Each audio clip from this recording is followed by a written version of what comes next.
வணக்க நேர்களே, நான் இப்போ வந்து ட்ரை ஃப்ரூட்ஸ் ரோல் செய்வதற்காக நான் திங்ஸ் வாங்குறதுக்காண்டி வந்திருக்கேன்.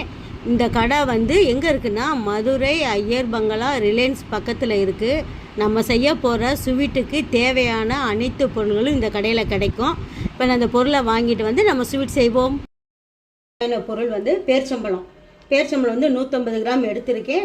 கொட்டை எடுத்தது 150 கிராம், 50 கிராம் பாதாம் பருப்பு, 25 கிராம் சன்ஃப்ளவர் விதை, முந்திரி பருப்பு 50 கிராம், 3 ஸ்பூன் நெய் தேவைக்கு எடுத்துக்கிறோம். நான் 3 ஸ்பூன் எடுத்திருக்கேன். பிஸ்தா 25 கிராம், கசகசா 25 கிராம். கசகசாவும் தேவைக்கேற்ற நம்ம யூஸ் பண்ணிக்கிறோம்.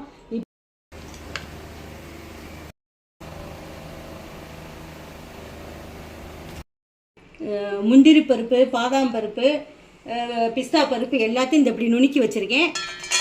மிக்சியில் போட்டு நுணுக்காய்ங்க, அப்படியே கத்தியில் கட் பண்ணுங்க. மிக்சியில் போட்டு நுணுக்கணும்னா ரொம்ப பவுடர் ஆகிடும்.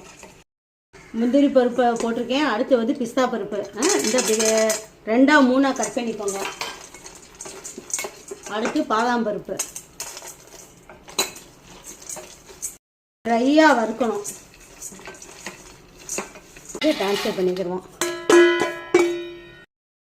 அடுத்து நெய்யை ஊற்றுறோம். இதுக்கு 1 ஸ்பூன் ஊற்றிருக்கேன்.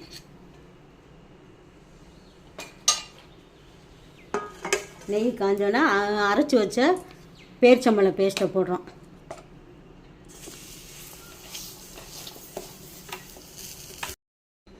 அந்த பக்கம் பேர்ச்சம்பழத்தை கிண்டிக்கிட்டு இருக்கேன். இந்த பக்கத்தில் கசகசாவை கொஞ்சம் வறுத்துக்கிடுவோம். நல்லா சூடேறினாலே வறுபட்டுருச்சுன்னு அர்த்தம். கசகசா இந்த பேர்ச்சம்பழம் நல்லா வெந்துருச்சு. அடுத்து வந்து வறுத்து வச்ச இதெல்லாம் போட்டுருவோம்.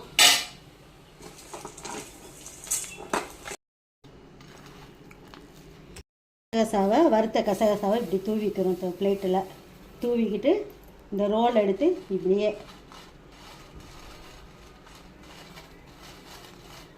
இது எவ்வளோ கசகசா இதில் ஒட்டுதோ அந்த அளவுக்கு அப்படியே உருட்டிக்கிற வேண்டியதான்.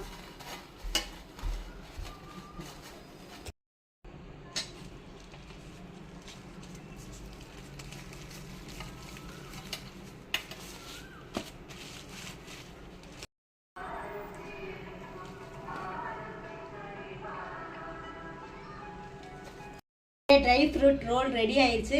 நான் செஞ்சு பார்த்துட்டேன். இதே மாதிரி நீங்களும் செஞ்சு பார்த்துட்டு எனக்கு சொல்லுங்கள். அடுத்த வீடியோவில் சந்திப்போம். நன்றி, வணக்கம்.